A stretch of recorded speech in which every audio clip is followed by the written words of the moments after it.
There was still dew on the roses when I heard the sound of high heels stomping on the garden path.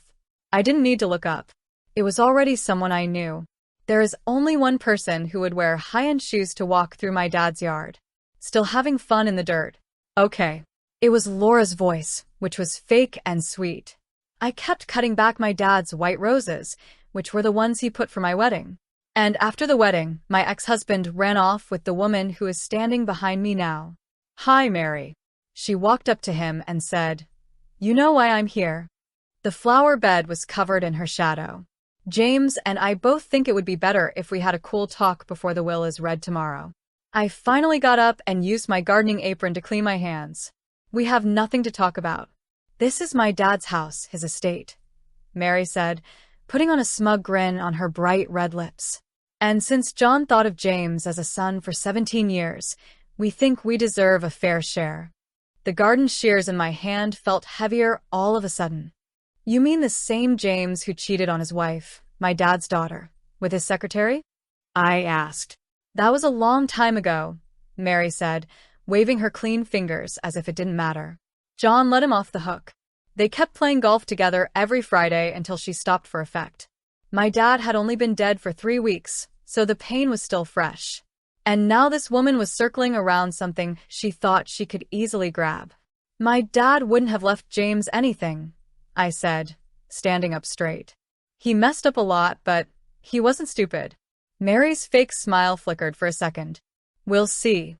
Your brother Frank seems to think otherwise." Just thinking about my brother made me shiver.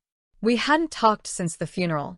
He spent more time comforting James than talking to me. "You talked to Frank?" "What?" I asked. "Oh, sweetheart," Mary replied, dropping her voice. "We didn't just talk." I tightened my grip on the garden shears as I remembered something my dad had told me. The roses need a strong hand, Lauren, but never a harsh one. Even the thorns have their place. "Leave my property, Mary, before I forget how to be polite," I said in a low voice. She laughed, making a sharp, unpleasant sound. "Your property?" I asked. "That's cute. This house is worth millions." "Laura, did you really think you could keep it all to yourself? Pretending to play house in your dad's mansion while the rest of us get nothing?" "My dad built this house himself," I said, keeping my voice steady. Even though I was mad, I kept my cool and said, "Come on, Laura. Everything is about money. Tomorrow, when they read the will, you'll finally get it." He planted every tree and planned every room. This isn't about money. It's about what he built and what he wanted to leave behind. Mary laughed briefly. She got up to leave, but stopped at the garden gate. "Oh, and you should start packing. It will take James and me at least a month to get ready to move in." I looked down at the roses as her shoes clicked down the path. Their white flowers were dirty from being crushed by my shaky hands. My dad always said that white roses meant a new start, but all I could see were red ones right now. I grabbed my phone and called the only person I was sure would get it. "Hi, Julie, it's me. Mary just stopped by." "Yeah, she's just as bad as we thought. Can you come over? I need to talk to you about something with the will," I said. Her voice was strong and calm. "That's when I'll be there. Laura, don't stress out. People don't know how smart your dad really was." Something caught my eye after I hung up the phone. From under one of the rose bushes, a small package could be seen. The corner was damp from the morning dew. I knew right away what the writing was. It belonged to my dad and had my name on it. It made my hands shake as I picked it up. I wondered how long it had been hidden there, between the thorns. It seemed like the package held more than just words, because it was heavy. I whispered, "Well, Dad," and turned it over in my hands. "It looks like you left me one last surprise," I said. When the sound of Mary's car went away, I stood in the garden with what I thought was the first clue my dad had left for a riddle. Any plan Mary and James had, I thought they were about to find out they were messing with the wrong person. Julie showed up on time, just like she said she would. She carried a legal folder and a bottle of wine. As she walked into Dad's study, she held up the wine and said with a half smile, "I thought we might need this." Sitting on the edge of my dad's leather chair, I still had the sealed letter in my hand.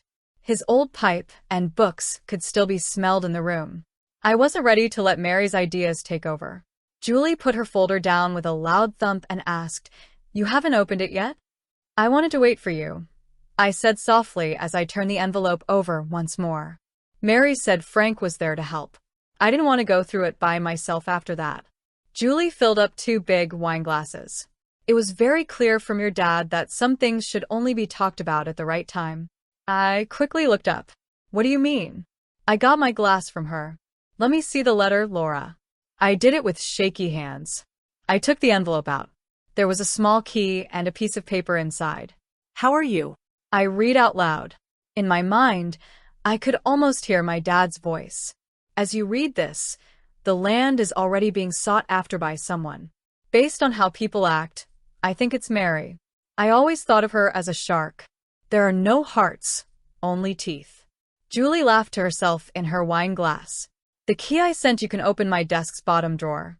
There is everything you need inside to keep what is truly yours safe. Do you remember how to play chess? To keep the most important piece safe, you have to sometimes give up a small piece." "Thanks, Dad." I looked at Julie. She was on her way to the desk already. I asked, "You knew about this?" She told me. I helped him plan it, while she waited for me to come get the key. "Your dad came to see me 7 months ago, right after he found out he was sick. He knew what could happen." The drawer opened easily. There was a USB drive and a big folder inside.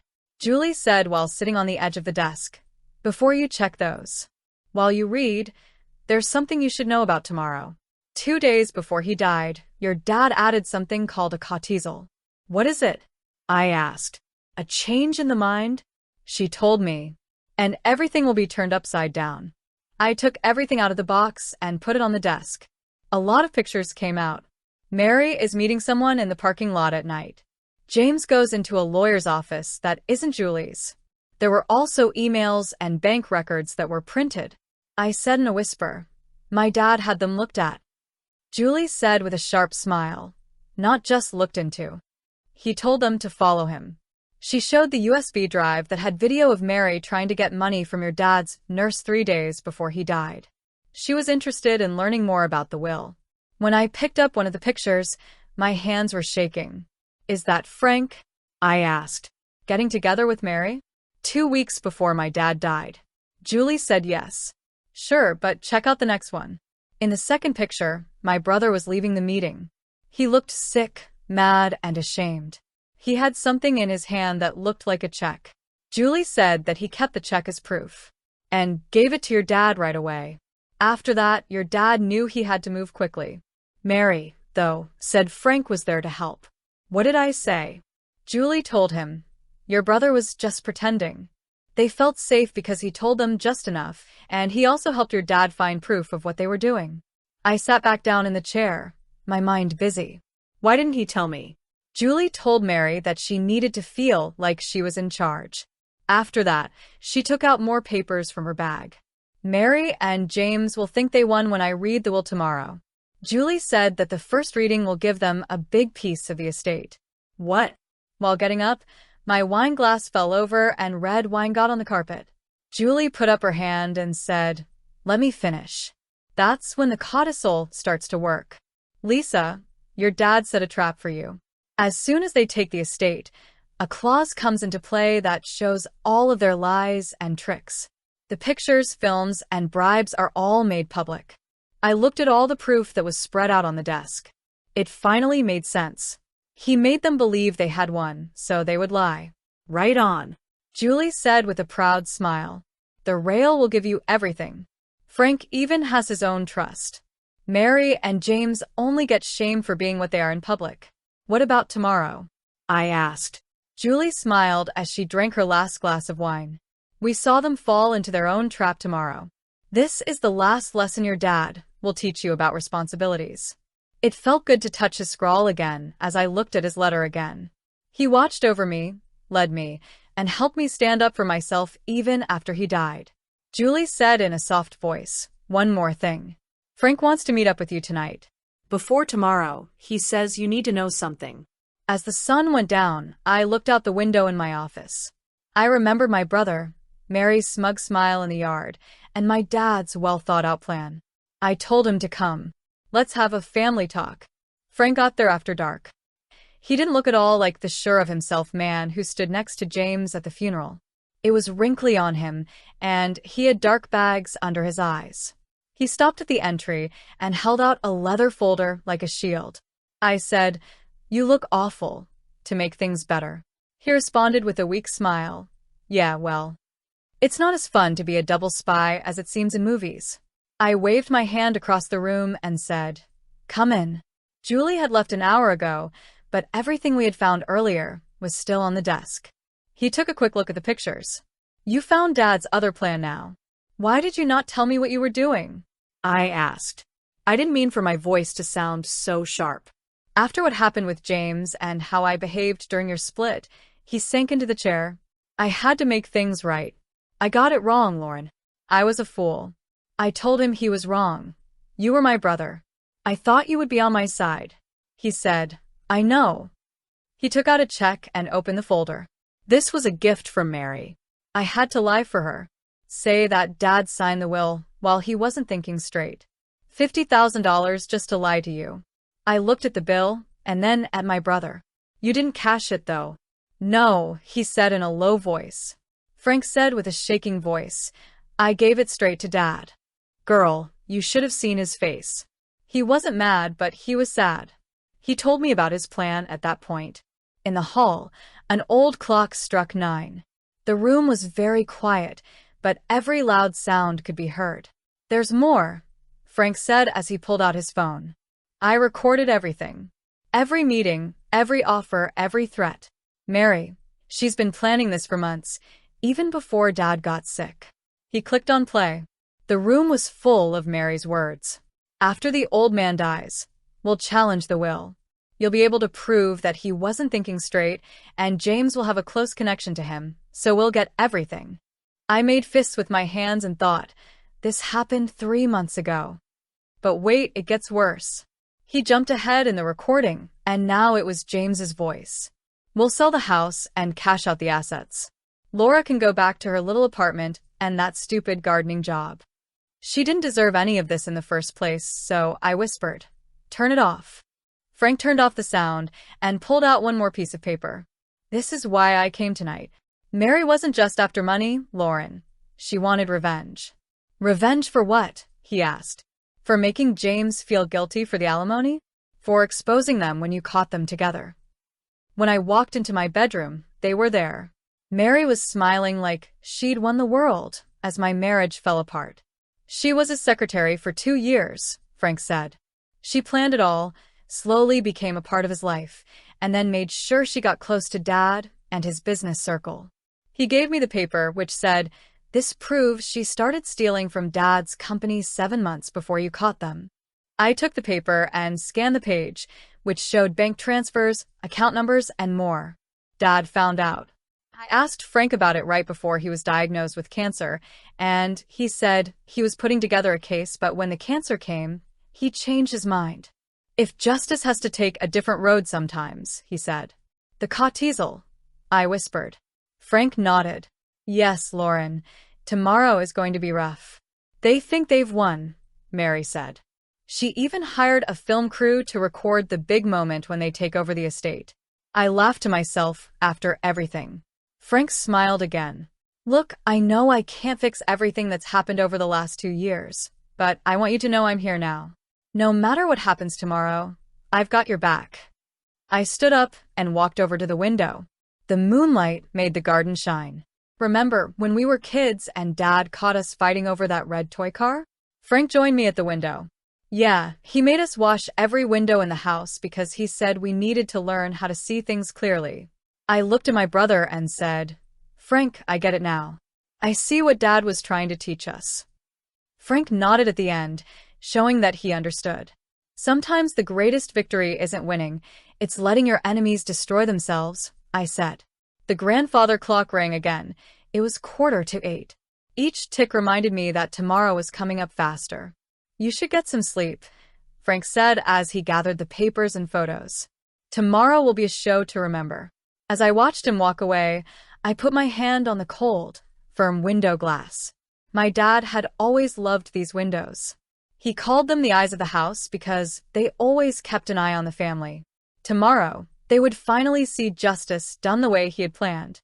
The morning of the reading of the will was clear and sunny, and I was back in my dad's study watching Julie arrange papers on his large oak desk around the room while camera crews set up their gear. "Mary's film crew is here," Frank said as he walked in. "You should see her outside. She's practicing her sweet acceptance speech." I asked Julie if everything was ready, and she tapped her briefcase. "All set," she said. "The codicil is sealed in this envelope along with copies of all the evidence. Once they agree to the first part of the will, the rest will follow." Suddenly, we heard Mary's happy, high-pitched voice say, "This is where we'll hang the new chandelier. The old one is so out of style," Julie said as she adjusted her jacket. "Let the show begin." Mary was the first to arrive, wearing a pricey black dress that probably cost more than some people make in a month. James went after her. He looked awkward in a suit that fit him perfectly.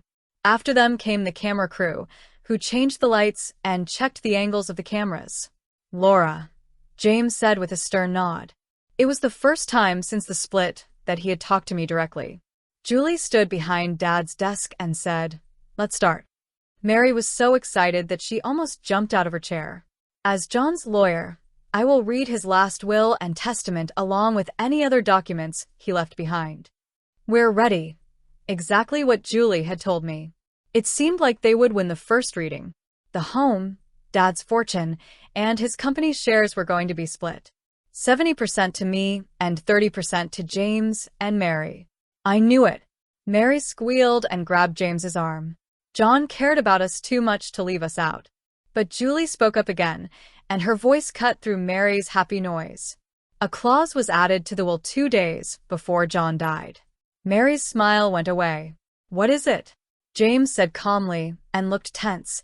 "A change to the will." "What kind of change?" Julie took the sealed envelope and opened it. "If someone takes the money in this will, they agree to look into some money problems that were found in the months before John died." It got very quiet in the room. Camera crews also looked like they were frozen. "What money problems?" Mary asked, her voice not as happy as before. Julie said something while moving a bunch of photos across the desk. "Maybe these or this USB drive will help.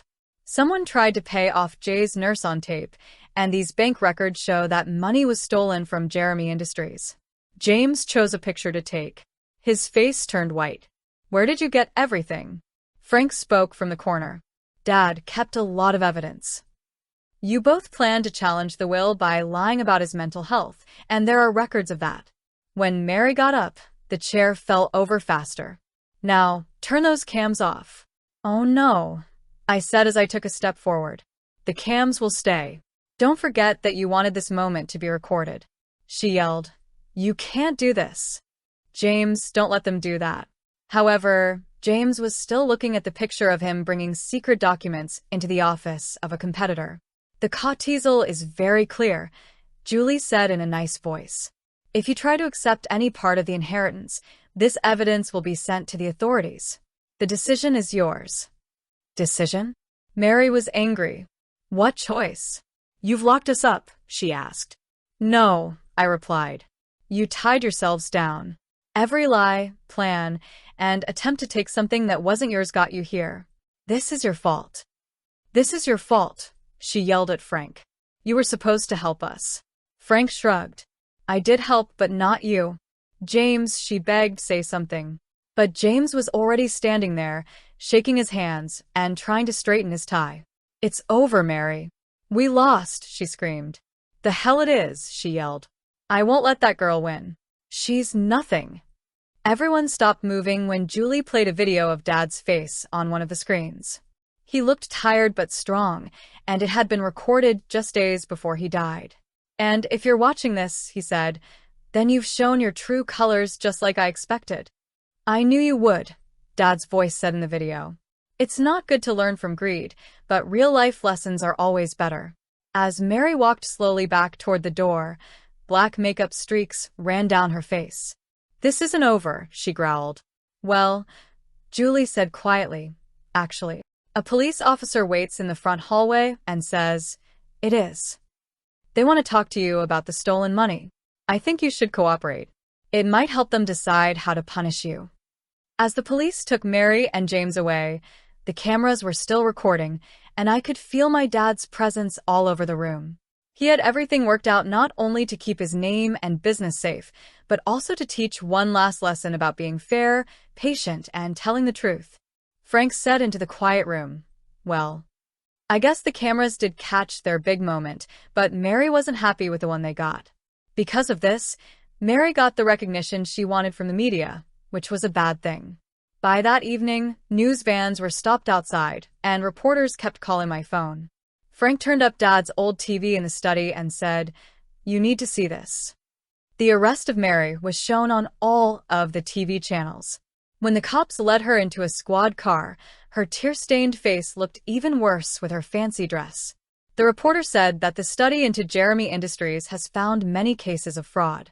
I rubbed my face and said, "Turn it off. I no longer want to watch."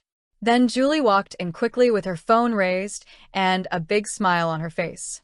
She said, "It gets better." It was the district attorney calling. They found fake companies, foreign bank accounts, and everything else. Mary did more than just steal from your dad's business. She was in charge of a whole fraud scheme. I asked James, who I didn't even know why I cared about anymore. Frank said, "He's telling them everything." It turns out he's not so loyal when he knows he's going to jail. We were all startled when there was a loud knock on the study door. An officer from the police came in and looked a little sorry. He told Miss Jeremy, "We need to talk about some new evidence we found." "Is there more?" I told him to sit down and asked, "What now?" He told us that we found papers in Miss Henry's room. The way she did this seems like something she's done before. She tried to do the same thing with at least 3 other rich families, but she never got this far before. Julie leaned in. "Some other families?" Yes. The officer said that she usually knew them through work or through friends they had in common. Then she would figure out ways to get their money and things. Something was in his hand, and he slid it across the table. "Sense a pattern? The job of secretary?" I spoke softly. "It wasn't just happen." "It wasn't, though." The officer said yes. "She went after your ex-husband because he worked for your dad's business. The affair? That was just how she got in." It made my stomach hurt. I felt guilty about ending my marriage for 2 years, but now things seemed different. The police officer said there was one more thing. This was in her personal files. She had a full plan for what she was going to do when she took over the land. It broke my heart when he gave me that piece of paper. It had thorough notes about things that could go wrong with me after the house was moved. She also had plans to say that Frank stole the money and even drew pictures of how she wanted to remake the house and tear down her dad's garden. "She'd have killed me," I said quietly. "She would have never had the chance," Frank growled, gripping the arm of his chair tight. "This new evidence makes the charges stronger," the detective said with a serious nod. "Because of the fraud and bribery, she now faces at least 17 to 22 years in jail." We all sat there in quiet after he left, still trying to understand what had happened. Then Julie's phone rang again. It was my contact from the DA's office. She read the message. James was just done saying something. He told the truth about everything, even the fact that he helped Mary get into private company files before your dad died. "Did he know about her plan to hurt me?" I asked her. Frank picked up the papers and read them. It looks like she didn't tell him that part because she knew he wouldn't go along with it. Then I had an idea. Father knew. That's why he planned everything. Julie slowly agreed. Yes, he thought something was wrong. That's why he hired private investigators and filmed everything. He wasn't just looking out for his business, he was also looking out for you. I went to the window and saw that the garden outside was full of reporters and news vans. There was no harm done to the roses, as they were unaware of Mary's plans. "We need to put out a statement," Frank said. "We need to get ahead of the story before Mary's lawyers twist the truth." "I already wrote one," Julie said, pulling out her laptop. "It's simple. It says we're working with the police and asking for privacy during this time." As I opened the envelope, my hands shook. It said, "After justice is served," which means after justice is served. Mary was never like that. Dad would have liked that. I said softly with a small smile. There's one more thing, Frank said, pulling an envelope from inside his jacket. I found this in Dad's personal safe. The writing was right away recognizable as my dad's. Dear Lauren, if you're reading this, the truth has finally come out. Don't let this experience harden your heart. The garden still needs your care, and life still needs living. I didn't make this plan just for justice. I did it so you could be free from fear. Outside, live TV reporters were still talking about the scandal, the arrests, and the betrayal. But inside Dad's study, surrounded by everything he left behind to protect me, I felt peace, which I hadn't felt since I caught James with Mary 2 years ago. Frank broke the silence with a quiet question. What now? I looked out at the roses, then at my brother, and then at Julie. Now, I said, we rebuild together. The first court hearing happened faster than any of us thought it would. I was in a room 1 month after the will reading and saw Mary and James come in wearing orange prison uniforms, which were very different from the fancy clothes they used to wear. All rise, the bailiff called, and Julie grabbed my hand as we stood there. She insisted on being both my lawyer and my supporter, telling me, sometimes you need both legal skills and a friend by your side. She said in a whisper, you don't have to talk today. There is enough proof to go on. I knew I had to, though. In his last letter, my dad told me not to be angry about this. It would feel too much like fear to keep quiet. Mary looked at me as she walked by our bench. Her face showed anger, but it also showed something else. Fear. It was her lawyer's attempt to reach an agreement, but the DA would not agree. Not with all the evidence against her. As the lawyer began, Your Honor, the state would like to present exhibits A through F, which show 2 years of fraud and planning. They showed me pictures, bank records, and secret tapes while I sat still. With each new piece of proof, Mary's face got paler. James didn't even look up. He slouched over and looked at his hands. Lisa Jeremy is called to the stand by the state. It felt like a very long way to walk to the witness stand. I felt like everyone was looking at me. Reporters were writing quickly, the jury was leaning in, and Mary was staring right through my back. For the record, please write down your name. Laura Jeremy, could you explain how you know the defendants? I took a deep breath and looked Mary in the eyes. I was married to James for 17 years. Mary worked as a secretary, and he slept with her. What about after your split? After 7 months, they got married. Then they started coming to see my dad a lot when he was sick. Question. Mary's lawyer said she had grounds. That doesn't matter. It shows a reason. Yes, said the lawyer. It shows that they have a plan for this. The judge said it was overturned. Keep going. I talked about everything. What they did to trick my dad, Mary's threats in the yard, and all the proof my dad had gathered. Every word she said made my faith in Mary's lies weaken. Miss Jeremy, the prosecutor said as he showed the papers that were found in Mary's room. What time did you learn about these plans to hurt you? Objection, yelled Mary's lawyer. He said, that's all just theory. These papers show real plans to hurt the witness after they took over the estate. The judge looked at Mary through his glasses and said, overruled. I quietly replied, I found out after they were arrested. My dad changed his will because he thought something like this might happen. He was still watching out for me after he died. Suddenly, Mary stood up. The sound of her handcuffs could be heard throughout the room. He was a strict old man who couldn't stand to see his beloved daughter lose anything. This whole thing is a setup, yelled Mary. Miss Henry, sit down, the judge told her strongly. You think you've won? You think this is over? Mary yelled at me. I once made your husband leave you. It got crazy in court, and police rushed in to hold Mary back as she yelled threats. I ruined your marriage, and I'll find a way to ruin everything else too.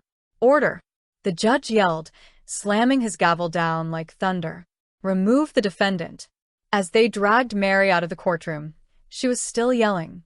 I caught Frank's eye, and he gave me a small nod.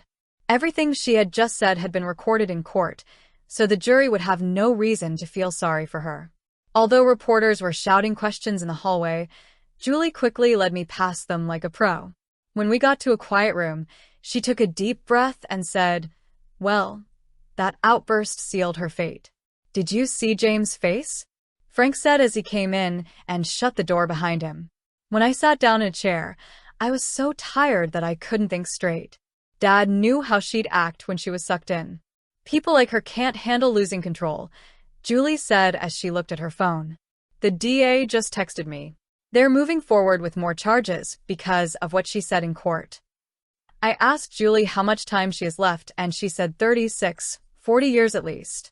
James might get less for helping, but he's still looking at 12 to 17 years. I thought of my dad's roses still blooming peacefully in the garden. He always said that the truth would come out in the end. Speaking of the truth, Frank said, there's something else you need to know. This is about Dad's proof, which we found this morning in his safe. Frank took out an old, worn-out leather journal from Dad's office. This was found during a final search of Mary's apartment, he said. It was hidden in a fake bottom of her desk drawer. What is it? I asked, reaching for the book. Frank held it back for a second. Before you read this, you should know that Dad knew about it. That's why he was so sure about Mary's true intentions. Julie leaned forward and asked, Is this what I think it is? Frank replied, Yes, her playbook. It was a detailed record of every family she's targeted, every scam she ran, and even her original plans for us. Frank opened the journal to a marked page and began to read. The Jeremy family is a perfect target because the father is rich, family relationships are tense, and the daughter trusts too easily. The husband is the weak link because he is easily fooled by compliments and attention. My stomach turned. Stop. You need to hear this, Lauren, Frank said as he went on. Phase 1 is over. The marriage is over. In Phase 2, separate the daughter from her support system. Step 3, earn the father's trust. Step 4, get rid of all the problems for good. That's when her dad confronted her. Is that right? I asked, remembering how quickly he'd changed his mind. Julie nodded. He showed me this journal 2 months ago. That's when we started building the case. There's more, Frank said, turning to a different page. People from all over the world are behind these scams. They have names, dates, bank account information, and more. Suddenly, there was a loud knock on the door. The detective from before came in, looking even more serious than before. We've been looking into Miss Henry's background, and we found something big, he said. She is not who she says she is. He put a stack of birth certificates, passports, and driver's licenses on Dad's desk. They all had different names, but the same face. Her real name is Jennifer Aniston, and she's been wanted for years by the FBI in 2 states for similar crimes. I said the name over and over. She was found guilty in California of killing that businessman, but the police said it was an accident. Yes, it was the same person. She served 6 years for fraud, got out, changed her name, and started all over again. Your father was her first target. Julie was already on the phone. The officer gave me a small USB drive and said, There's one more thing. It was a video of your dad talking to her about the journal, and we thought you'd want to see it. I plugged the USB into Dad's computer while shaking my hands. His face showed up on the screen, sitting in this study and looking straight at Mary. I know what you're planning, Dad said in a loud voice. I've read your journal. You've had quite the criminal career, haven't you, Jennifer? Mary's face turned white. How did you really think I wouldn't look into the woman trying to destroy my family? Dad asked. I've known who you really are since the day you started working at my company. Then why? Why did you let me stay? She asked. Dad leaned closer and said, Because sometimes the best way to catch a snake is to make it think it's winning. Jennifer spat at him. You're dying. Dad laughed coldly. My dear, I already have. You still don't know it. The room went silent when the video ended. He knew, I whispered. He knew everything from the start, and he built a perfect case, Julie added. One that would protect you and expose everyone who was helping her. The detective picked up his papers. The FBI wants to talk to you tomorrow. With this journal and your father's evidence, we can bring down her whole operation, he said. He had made sure she would never hurt anyone else while letting her think she was winning. Classic Dad, Frank said with a small smile. Always thinking ahead. Julie's phone rang. She said, The DA just agreed to the new charges. Yes, it's now a federal case. Jane Doe will never get out of jail again. I took Dad's book, the one he had been writing in for years, and turned to the last page. Justice takes time sometimes. It takes trust in the truth most of the time, and sometimes giving up things. When the time comes, Lauren will get it. It will bloom again, and this time it will be better than before. Julie said in a soft voice, "The next court date is tomorrow." Are you all set to end this? Out the window, I could see the garden where it all began. I also looked at the papers and the diary. I said yes. You need to finish it for Dad now. For everyone she's hurt. Frank added softly. And for you. Mostly for you. The gavel's sound echoed like thunder through the chamber. The judge said, "This court sentences Jennifer Aniston, also known as Mary Henry, to life in prison without the chance of parole." Mary Jennifer stood stiffly in her orange jumpsuit. There were no more signs of her fake charm. She stopped and looked at me one last time as she was led past us. She growled, "I hope you're happy." "No," I said quietly. "You've ruined everything. That was something you did to yourself. The only change is that the person you hurt fought back this time." As she tried to say more, the bailiff pulled her away. James, who was behind her, was already being led outside to start his 17-year term. Reporters crowded around the building and yelled questions. But Julie spoke up, and her voice was strong and clear. "My client has nothing to say other than to say that justice has been done for all the families who have been hurt by these crimes, not just her own." Frank was sitting back at the house with something in his hand. "The FBI finished going through Dad's study," he stated. "And they found this hidden in his desk." He gave me a small box with a single key and a note saying to check the greenhouse when justice blooms. Dad had always liked the greenhouse as a quiet place to be alone, so he went there to think. Since Dad died, I hadn't been in the garden.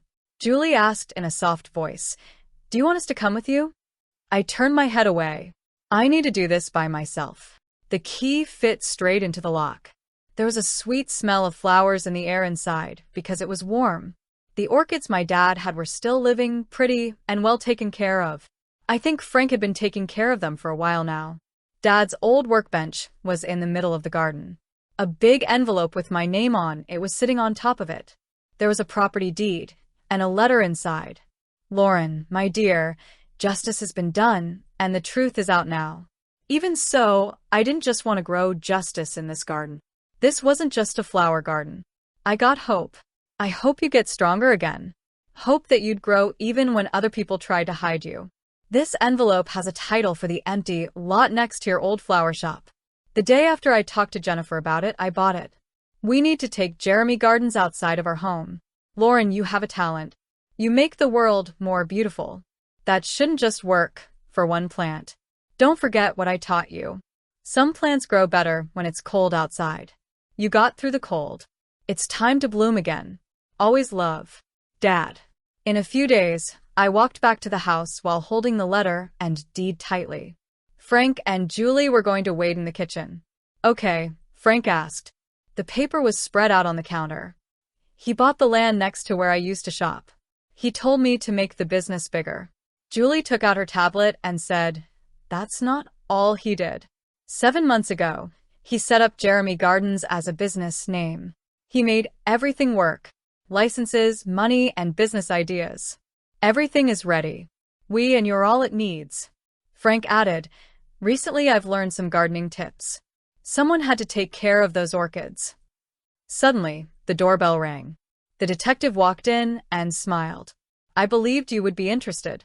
There are now 3 of them. They fell for Jennifer's scams as well. We're about to solve more than a dozen unsolved crimes with the help of your dad's proof. That's what Dad would have loved. I told you, he always thought the truth would come out in the end."